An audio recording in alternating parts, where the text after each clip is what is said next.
Oh, it's been a wild and wacky night so far here on the Mac to the Future livecast. I'm trying something. Yeah, I say this almost every show. I'm trying something a little bit different right here, and I'm not quite sure how it's going to work out. I've got Warren on Skype, and I don't think you guys can hear him because of how I have all of the various inputs and outputs set up. But we will have to go on this little journey together. But I do notice that as I am looking at OBS, which is my software of choice for doing this live cast, that things are a little slow as compared. I'm seeing a definite delay through OBS as compared to what I'm doing right here on the show. You guys will see me going like this back and forth in just a few seconds.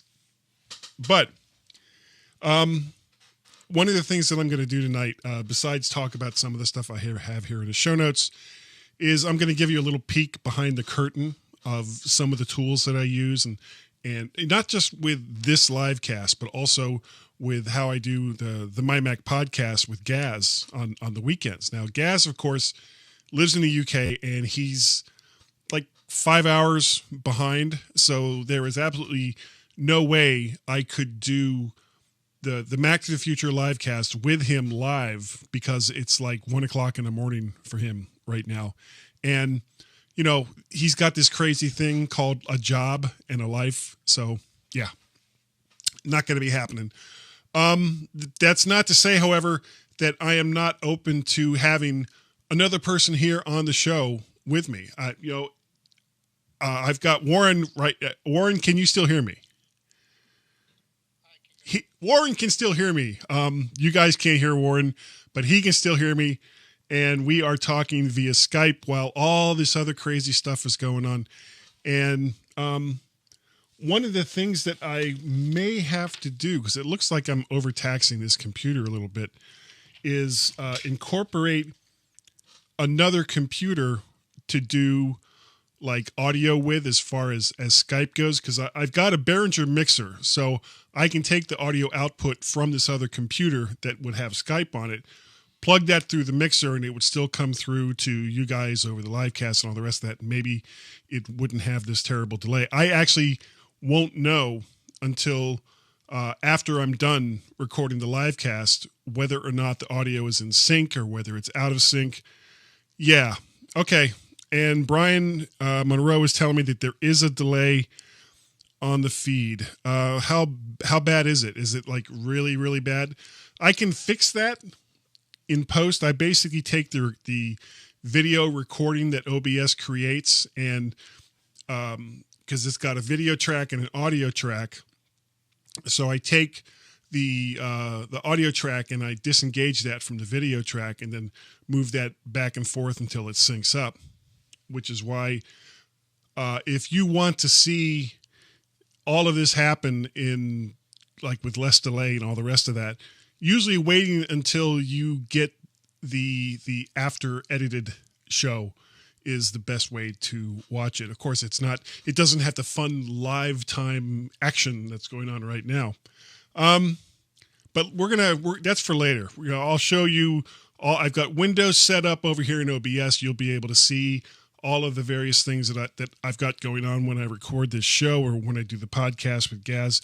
But first, there's a couple other things I want to talk about. Number one, we are not going to talk about WWDC. We talked about that last week, and yeah, it was a good show. Lots of stuff was announced and lots of stuff was introduced, and there'll be more on that as time goes on. Some of this other stuff gets released.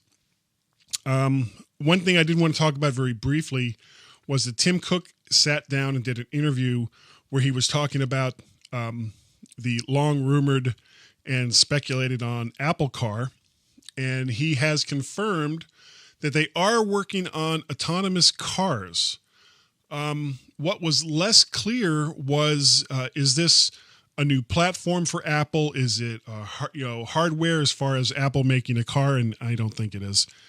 Or is it a service, which is something that Gaz has talked about in the past? He seems to think that Apple's going to come up with some kind of service to where, people won't really own cars anymore. Basically, you'll be kind of linked into a service that if you need a car to take you from A to B, and it doesn't really matter where that A to B is, you would call up and a car would come and get you and it would take you from A to B. Or, you may have to drive it part way or whatever, depending on what the roads are like and whether or not actual driverless cars is a thing at that point. His reasoning kind of is, for those of us who own cars, it's, we have a car and it sits in the parking lot. However, most of the time, that's exactly what it's doing. It's sitting there. We're not using it.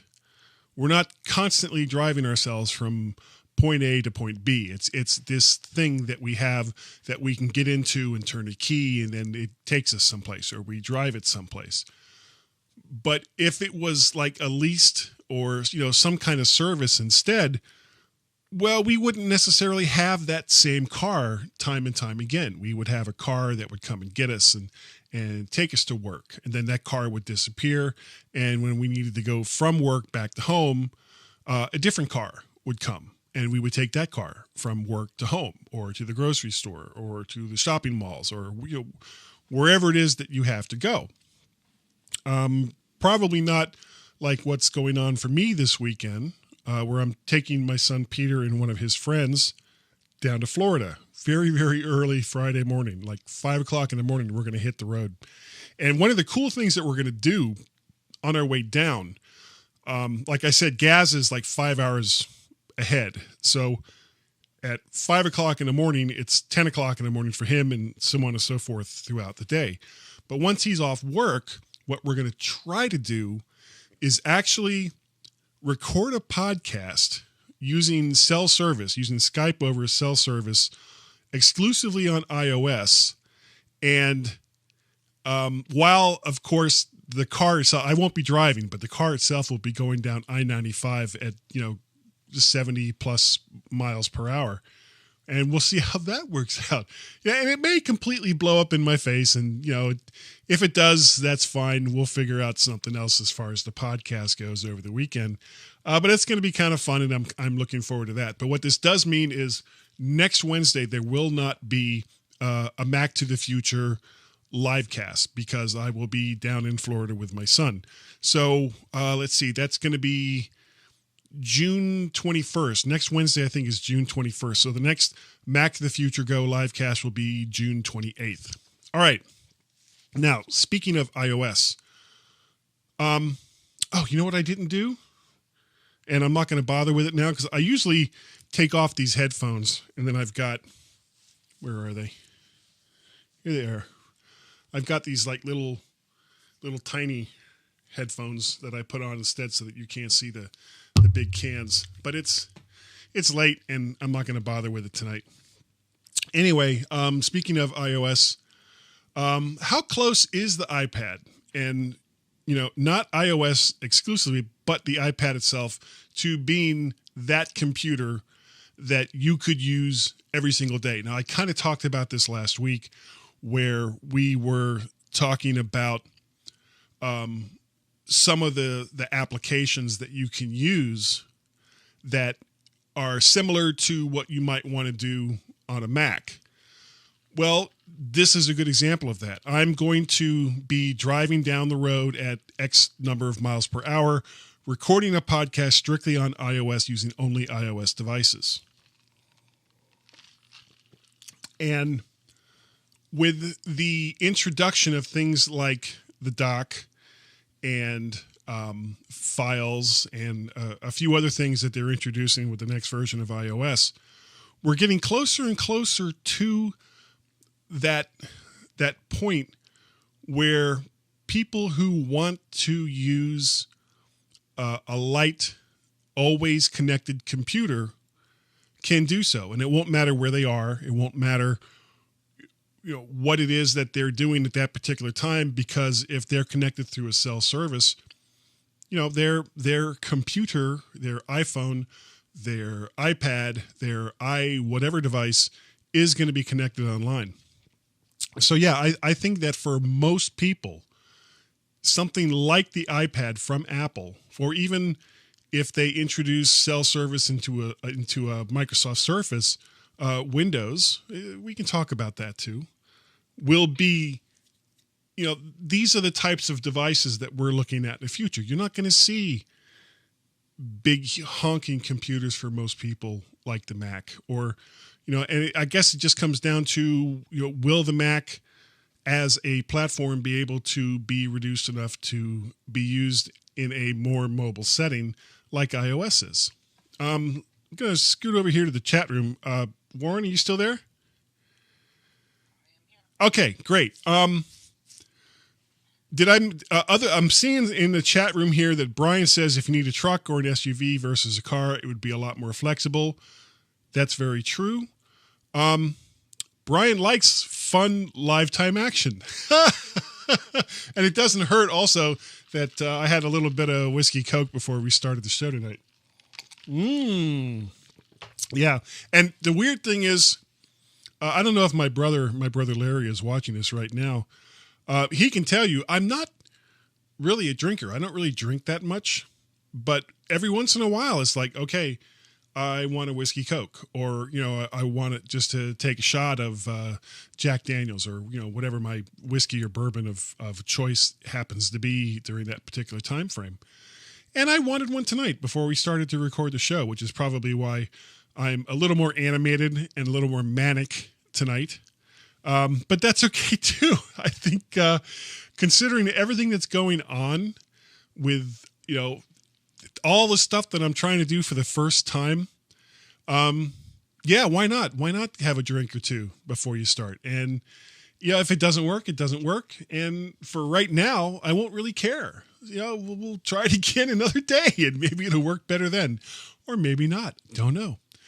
One of the other things I was seeing, what time is it? It's 8:15. One of the things I was seeing online, as WWDC was going, and this doesn't really have much to do with WWDC. Like I said, we're not going to talk about WWDC.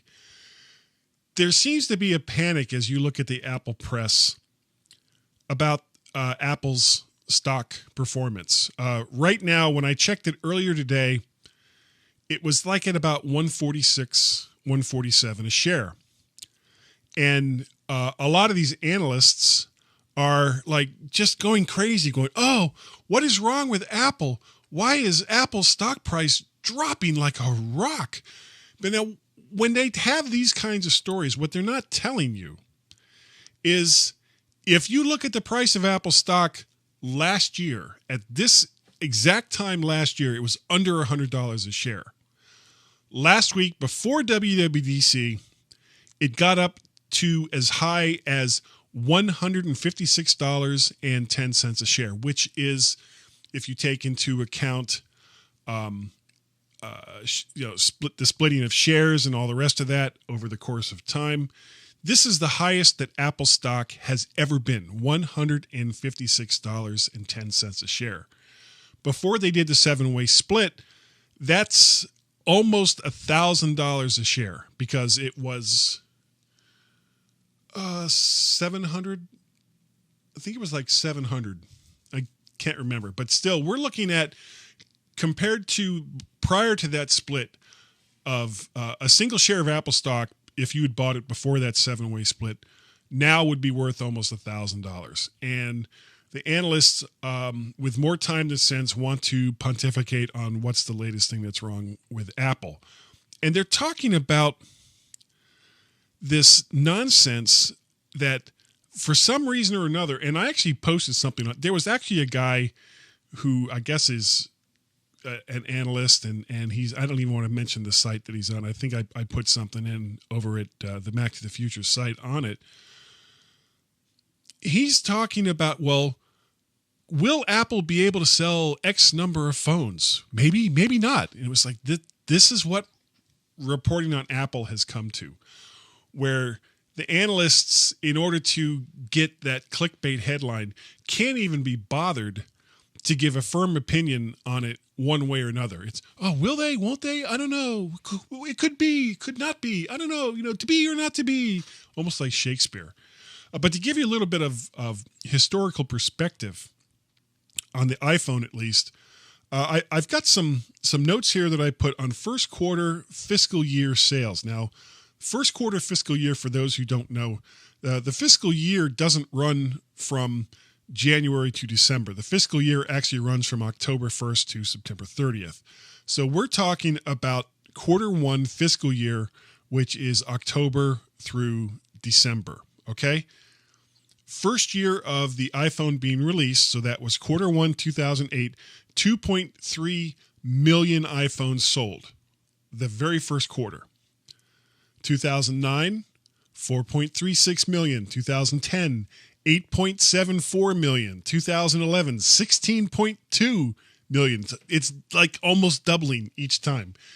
2012, more than doubled to over 37 million phones. 2013, 47 million.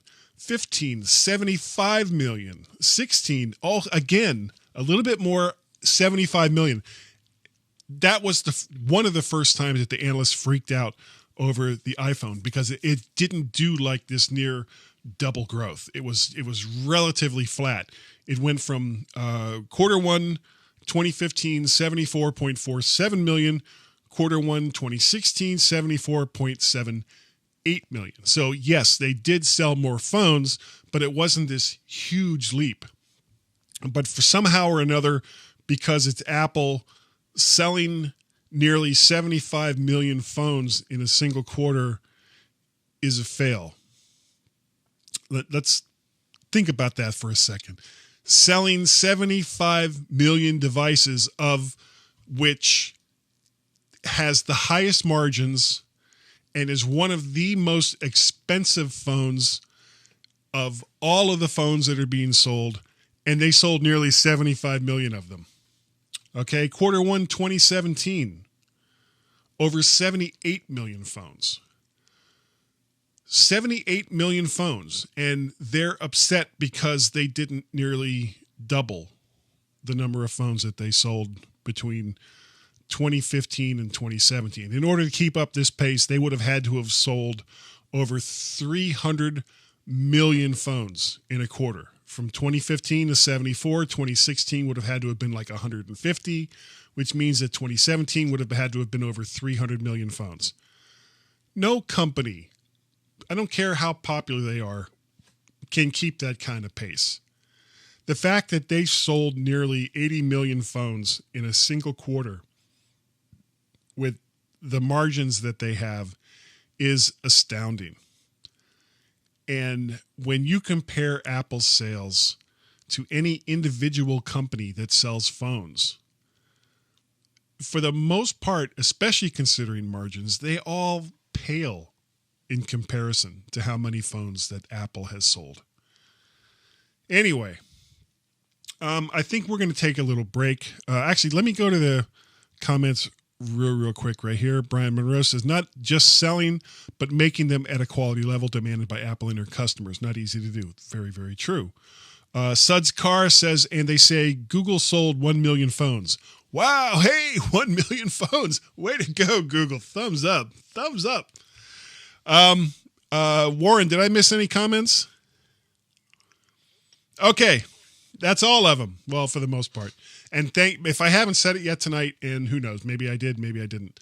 Thank you all for being here tonight. I appreciate the fact that you have taken the time to come and listen to me ramble on in a somewhat inebriated state. And, I'm good with that. I'm very, very good with that.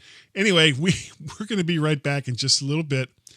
And what we're going to do is I'm going to kind of give you a little sneak peek, little behind the curtains look at some of the stuff I do to create this live cast. We'll be right back.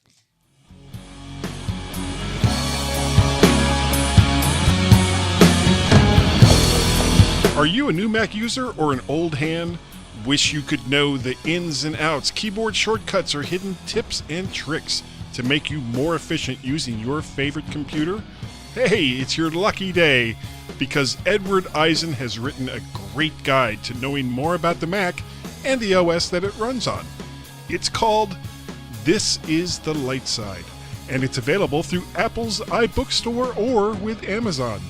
Better yet, it's not a stuffy old book that gathers dust on the shelf once the next operating system is released, because it's an ebook that you can look at anytime you want.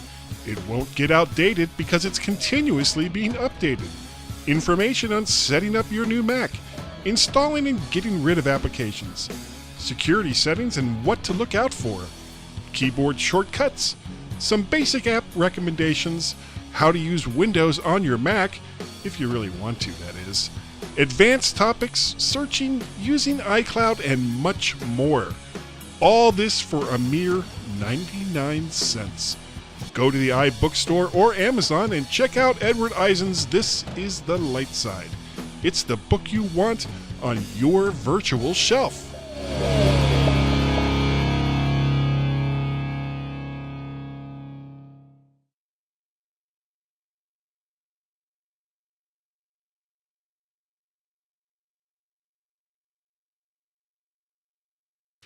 What I really should have done was turn my microphone on, because with the microphone on, you're actually able to hear me a lot better than when it's not on. Yeah, I'm doing well. Anyway, how I kind of do all the madness that is the Mac to the Future livecast each week. I've got several different programs that I have tried over the last few weeks, and I'll sometimes kind of like jump from one to the other just to kind of, see if it's gotten any better or if the workflow for it will work a little bit better. But the one I keep coming back to is one that's called OBS. And let me show you, this is what that program looks like. So over here on the left-hand side, these are all of the various windows that I can bring up in that window that you see here in the top center. And then in the next window over to the right is all the stuff that I can put in each one of those windows. Like if you look at it right now, it says OBS window and it says window capture 4 under sources. That's basically how I'm able to take all the various things here on the screen, including my camera, and hold on. Hi there. And get them back over here. And if you look right next to that, you'll see that this is like the audio section in that third window. And in the fourth window, there's some basic things that kind of go along with this. You can set up your screen transitions, how long the transitions are going to last in milliseconds, and stopping and starting the recording, going to studio mode, settings, all kinds of other stuff. And so that's that part of it. Now, because of all the different things that you can do with audio, I use a couple of different programs to set that up. And the one, if you look in the bottom right, the one that I rely on the most is a program from Rogue Amoeba. It's called Loopback. And as you can see there in Loopback, on the left-hand side, you can set up all of these like virtual inputs and outputs, kind of like for people that have worked with audio on the Mac before. There's a program called Soundflower, and Soundflower, for what it is a great program. It's not the most stable program. Rogue Amoeba basically made like Soundflower Plus, and Soundflower allows me to take a lot of the different things that I have audio for, iTunes. I can pipe Safari audio. I can pipe soundboard and all kinds of other stuff, including my microphone, which you see down at the bottom, US Audio Codec, such original names there, Apple, and pump all that through so that you can hear me on OBS. Now, let me go back to the full display again. All right, so here's the full window. You can see I've got lots of programs running there. I've got Skype there in the lower left. I'm talking to Warren via Skype. I also have this other program from Ambrosia Software that's called Soundboard. Do I have Soundboard? I don't know if I've got Soundboard in a window. No, I don't. Well, you guys will kind of have to just imagine. I don't know if you can see the some of the things that's here on Soundboard, but each one of these little tabs that you see here on the top, I can put in 28 different little sound carts of various lengths. And this is kind of what we use on the MyMac podcast. Hit it. Gaz's tips. In order to do some of the things we do, like Gaz's tips. Here's my famous Bronx sound. I love that sound. I don't know why. It just cracks me up. You know, all the things that we like to do, this is where it all comes from. And using, let me go back to it again. Using Loopback, I'm able to pump all of those into both GarageBand and back out through Skype so that Gaz or anybody else that I'm talking to via Skype can also hear them. Now, if you look at, let me bring it up so I can see it. If you look at GB Raw, which is the one that I use to pump all of my various, all my various audio sources to GarageBand, you'll notice that I've got iTunes, Skype, Soundboard, and my microphone all listed under audio sources. If you go a little bit farther down, you notice I don't have them muted. I'm not monitoring them through Loopback. I'm basically monitoring them, and we'll get to GarageBand here in just a minute. But if you go on down to channel mapping, here's all the different channels. You'll notice I've got 8 different channels listed here. First 2 are for my microphone. The next 2 are for Skype, and this is very important. The next 2 are for Soundboard, and the last 2 are for iTunes. And what this allows me to do in GarageBand is have each one of these audio sources, and let me bring up the GarageBand window here, have each one of these audio sources on their own track. So I'm not sure what's going to happen here, but I'm going to hit record, and you're going to see, you can probably see under where it says Guy's microphone that there's some audio happening there. So I'm going to hit record. Test 1 2 3 4 1 2 3 4. You can see that audio is being recorded there on my track. I'm going to, if I can find it, I can have so many windows open that sometimes it's kind of hard to find what it is I'm looking for. I'm going to hit something here in Soundboard, which is track 3. And you can see it recorded a little bit there. Yeah. All kinds of stuff going on there.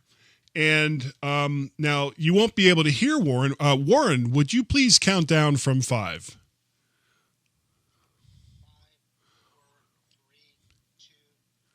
2, 1. Okay, you can see that Warren's audio appeared in his own track there in track 2, which is labeled Skype.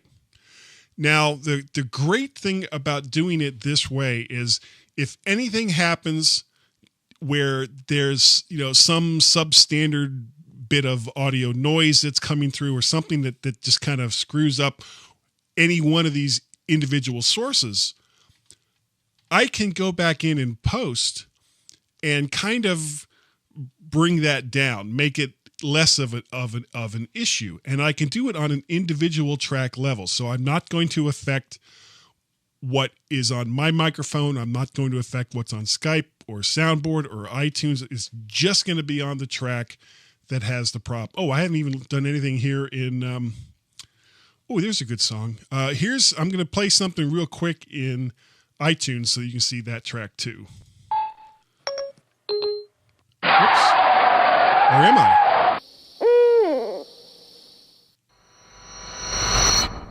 It's all part of the plan. Okay. That's all I really needed. Why so serious? Stop recording. That's fine. From Hitsville, USA, you can see that I've got the home of the audio world-famous in Detroit each one of these South. tracks. You must unlearn. iTunes is still playing. Why is iTunes still playing? Let's put a smile on that Stop it. face. Okay. Sorry about that.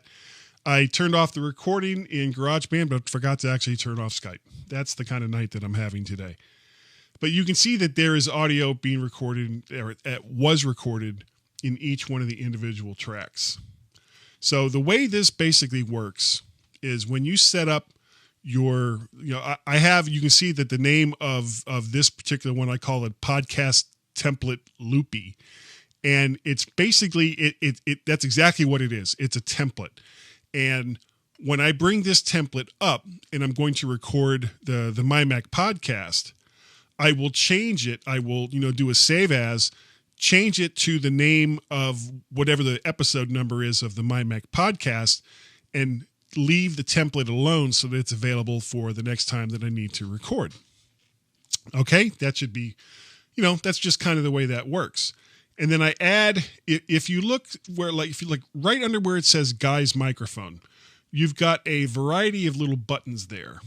This first button that I just hit, and you can see it lit up, is the mute button.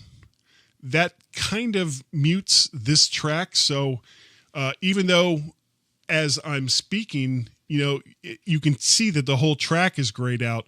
Even though there's audio that's going across there, it's not going to be recorded. This does kind of the opposite of this, that this singles this particular track out, or however many of these that I hit, to only record on those tracks and to ignore everything else. The lock button is pretty obvious. It locks that track so that it can't be changed. But what really makes it work is you can see these 4 blinking lights. There's one red blinking light in each one of these tracks. This is the track enabler. This is what I'm basically telling GarageBand, that each track that I have pushed the record enable button, I want you to record whatever audio is coming through on those tracks. And the very last button right over here is I can monitor the input of each one of these tracks directly through GarageBand. So I can hear exactly what GarageBand is recording as it's being recorded. And that can really, really help out, because instead of being kind of passive where you're recording everything and you're thinking, okay, well, I hope everything comes out all right, you can actually check the recording as you're doing it. So that's those 4 tracks. Now I'm going to go back in the timeline a little bit. This is the opening. You won't be able to hear it, so I'm not going to play it. The little opening sound bit that's played before any My Mac Podcasting Network podcast begins. And then Gaz and my theme song right after that. We have a little episode number that we record and I put in there in post.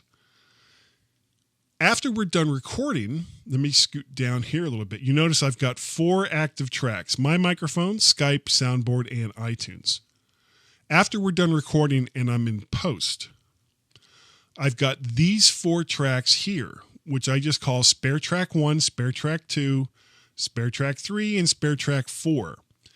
As I scrub through this timeline, let me scoot back over here a little bit more. I can select all 4 of those tracks. And let's say that, for example, that I want to do a cut right there, and that everything to the left is what I want to have live, and these 4 here on the right are ones that I don't need right now, but I may put in the after show. So because I'm looking at these 4 tracks, these are my live tracks. I'm going to move these 4 tracks down to the spares, and you'll notice they're all grayed out. So if I come back up here and I play in this area, you won't hear these tracks because I have them all muted. But I can then take these 4 tracks and move them however I want to move them to whatever position I want to move them to. And that's the basics of editing as far as how I do it with the podcast. And there's a couple other little things too. I can do a 3-point fade in, which I can show you that real quick there. You see I've got 2 points set up in My Microphone.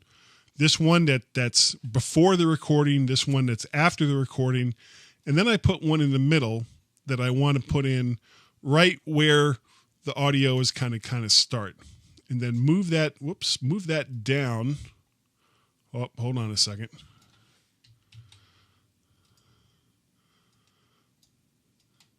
Move that down. So this will do kind of a fade in. If I move that right there. Now, if I started to play right here, you wouldn't hear anything that's right where the cursor is until it got probably about here. And it's going to slowly increase in volume until you get to here when you're back at full volume.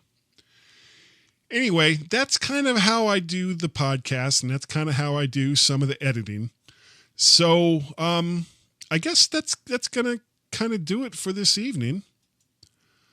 I don't know if I've missed any. Oh, come on. I got so much going on here that things are kind of messed up.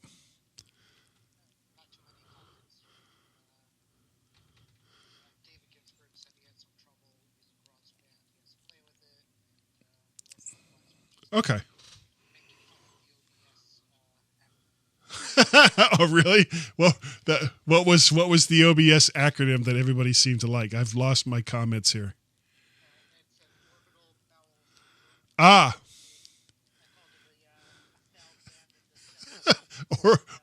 Orbital bowel syndrome. Oh, that is funny. That is so funny. Okay. Dave, when I don't know, Dave Ginsburg, I don't know if you're going to have your whole setup at MacStock 2017, which I will talk about here in just a second before we get off. But I am more than willing to sit down with you and, help you through, whatever it is that I can do to help you. Everybody has their own strengths and weaknesses as far as recording and editing podcasts and all the rest of that.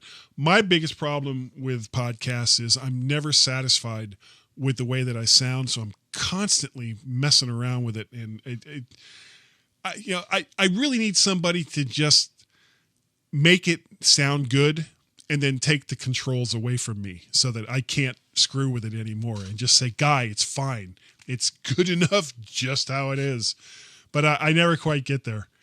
So Dave, if you want to sit down with me while we're at MacStock, I would be more than willing to take as much time as you need. I've done this with several other people, including Kevin Alder from Geekiest Show Ever, kind of virtually over Skype with Vicky Stokes and Elisa Pacelli, and a few other people as well. A couple people over in the UK that have asked me for some help, probably without realizing that I don't think I'm that good at it either, but I seem to have some insight. So, so everybody, let's have a good time with it. Anyway, MacStock 2017 is going to be this year in July 15th and 16th in Woodstock, Illinois. Now, you've probably heard a lot about these small conferences that have been going on since the Macworld Expo has broken up. And one of the overall complaints that I hear about these conferences is that whoever the main sponsor is for these conferences, it's almost like they're set up so that it's you're paying for the privilege of sitting through however many days the conference is commercial for whoever the big sponsor is. That's not what the MacStock Expo is all about. They've got a couple of small sponsors, but it's mostly driven and paid for by the attendees. So Mike Potter from the For Mac Eyes Only podcast, who set all this up along with Barry Falk, all they wanted to do was kind of capture that feel of what it was like to go to the Macworld Expo and to be with 20,000 of your closest friends. Of course, we don't have 20,000 people that go to MacStock. It's a much smaller, more intimate type of event. And typically we get between, like the last couple of years, between 200 to 300 people. but it's just been so much fun. I went to the last 7 Macworld Expos, and because I was working the show, I didn't always get the chance to spend a lot of time with a lot of the people that went to the show that I would have liked to, just because I was working. Well, the nice thing about the Macstock Expo is that you can sit down with any of the presenters, with any of the other people that are there, talk to them, find out what it is that they like to do with their Mac. You can tell them what you like to do with your Mac.